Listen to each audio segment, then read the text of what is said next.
Welcome बच्चों. In this session we will discuss about the variation in small g.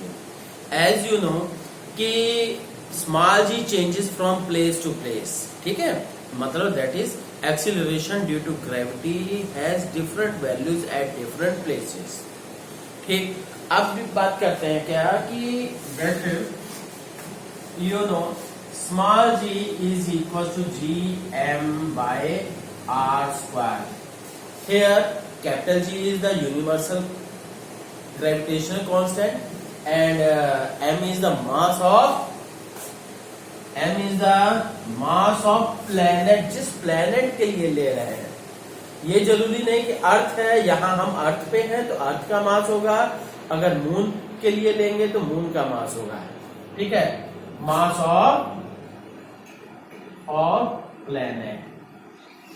ठीक, ये हम सब पिछले वीडियो में डिराइव कर चुके हैं. ठीक, तो अब r is the radius of planet.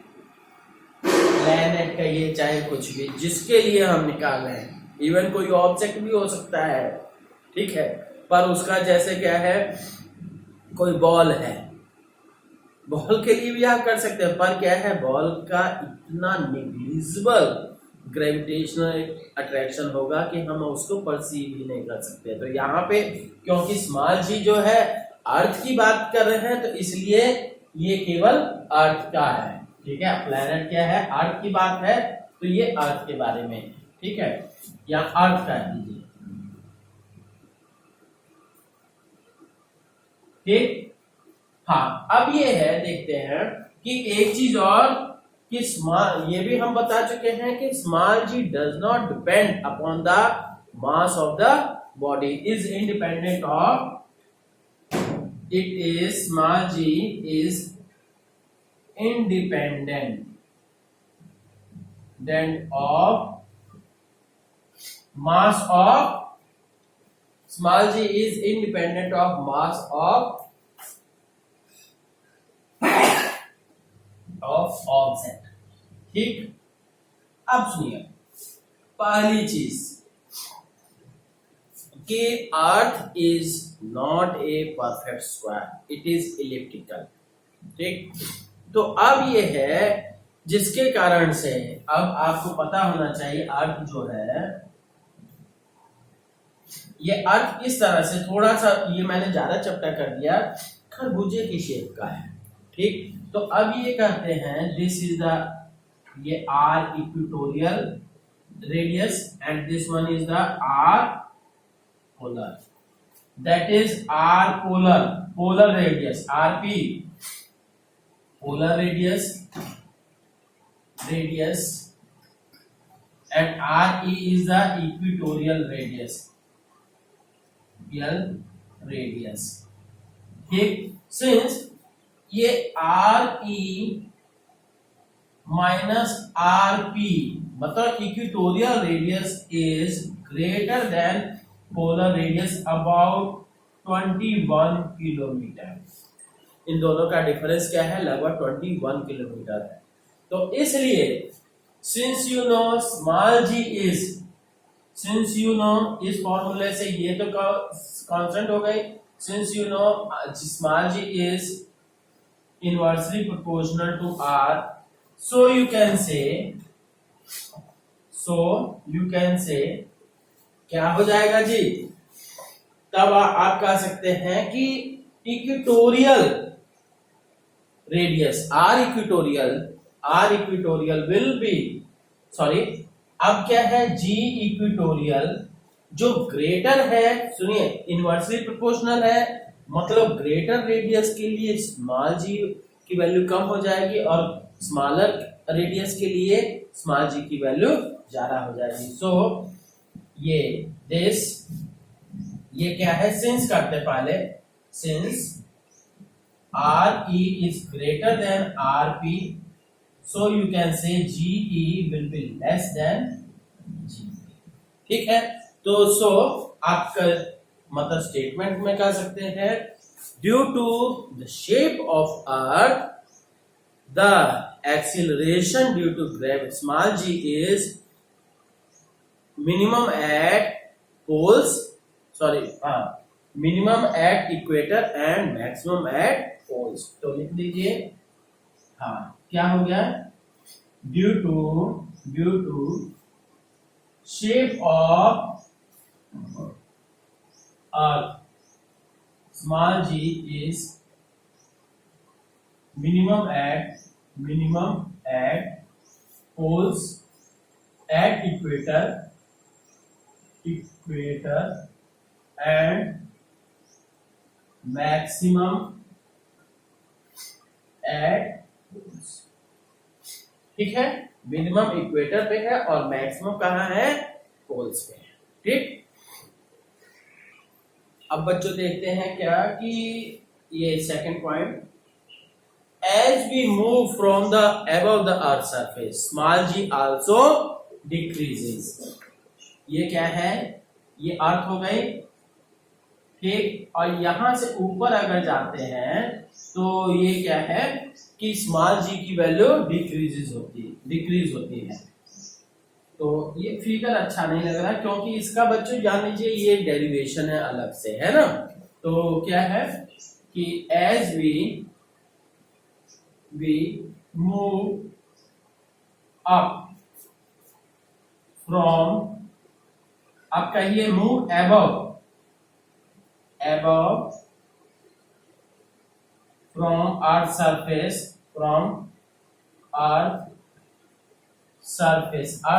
से ऊपर जाते हैं, द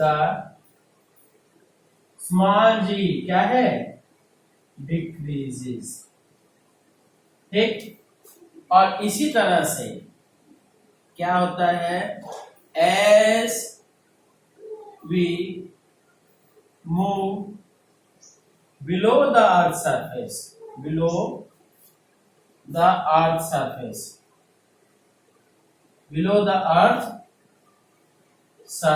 अर्थ सरफेस से नीचे अगर जाते हैं, below the earth surface small g decreases, again decrease करती है।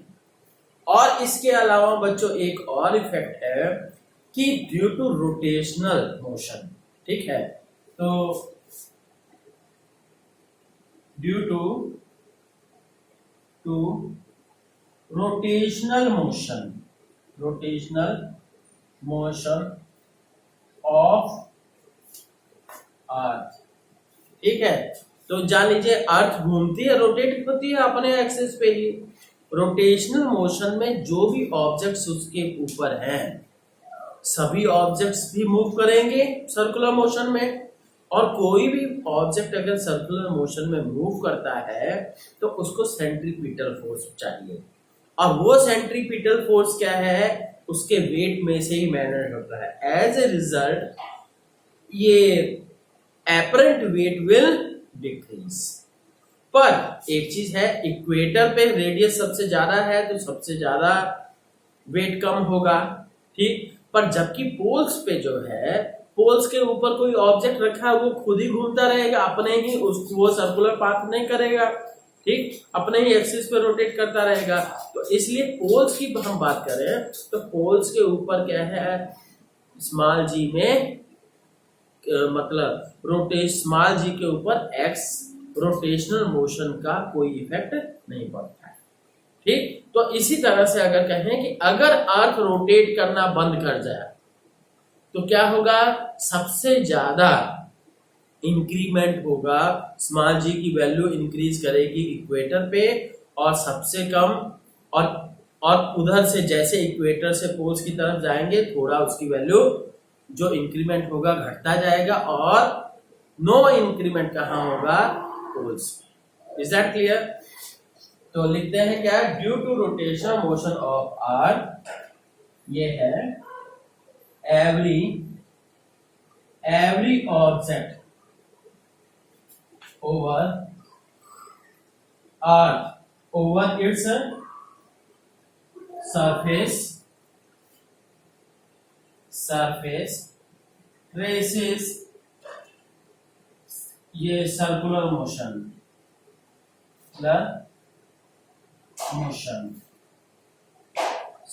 मोशन, ठीक। फॉर विच सर्कुलर मोशन के लिए, फॉर विच सेंट्रीपिटल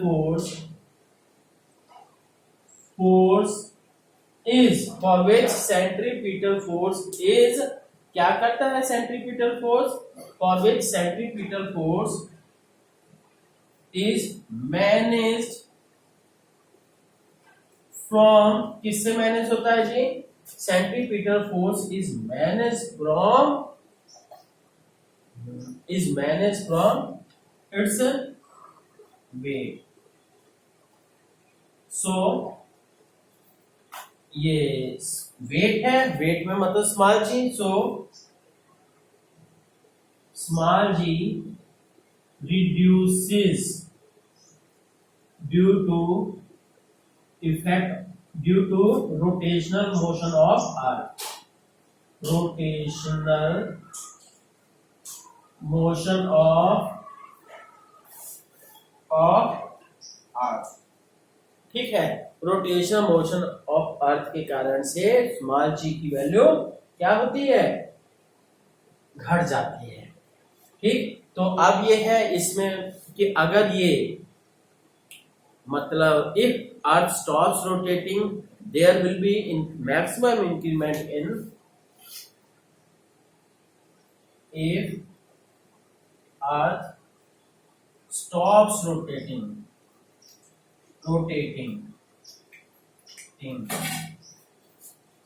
हाँ, maximum increment in small g at equator, EQUATOR, equator पे मैक्सिमम इंक्रीमेंट होगा and no increment at poles and no change in small g at poles. ठीक है, poles के ऊपर small जी की वैल्यू में कोई चेंज नहीं होगा। क्यों? क्योंकि मैं पहले बता चुका हूं कि अगर जैसे अर्थ है तो अर्थ का जैसे ये देखिए अर्थ है तो अर्थ इस एक्सिस के अबाउट रोटेट कर रहा है। ठीक, तो ये ऑब्जेक्ट अगर उसी पॉइंट पे है तो क्या होगा, कोई सर्कुलर मोशन है, वो बस खाली रोटेट करेगा अपने एक्सिस पे और उसको किसी तरह के सेंट्रीपिटल फोर्स की जरूरत नहीं होगी और जिसके कारण से जो कि वेट को डिक्रीज करेगा। ठीक है, तो अच्छा बच्चों, अब ये है एक क्वेश्चन और कि what is the value of small g at centre of earth, calculation से ही मिलेगा। क्या है, हाँ क्या, small g equal to 0 at centre of earth. ठीक है, ये ध्यान रखिएगा, कभी कभी पूछा जा सकता है। ठीक, अब बच्चों देखते हैं कि मास और वेट में क्या डिफरेंस है। ठीक, डिफरेंस ये भी क्लास 9 के बेसिस का है ना। तो मास और वेट, मास क्या है, it is the total amount of substance contained by body. क्या कहेंगे, मास के लिए डेफिनेशन क्या है, हाँ फर्स्ट क्या, it is the total amount of substance contained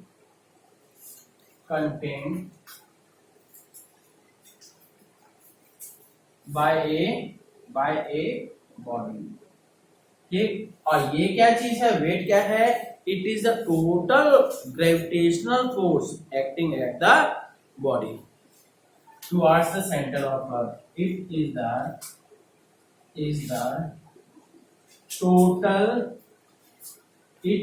total नहीं, एक ही तरफ, वो तो रिजल्टेंट ही होता है। It is the gravitational force acting at the body towards the centre of ये सी है, सेंटर ऑफ अर्थ। ठीक, second thing, it is scalar, और ये क्या है, इट इज वेक्टर। तीसरा, its unit is kg, its unit is kg, and इसका क्या है, its unit is kg metre per second square, और न्यूटन का ये। एक मास क्या है, it remains constant through out universe, through out universe, ये पूरे यूनिवर्स में क्या है, कांस्टेंट रहता है, जबकि इट चेंजेस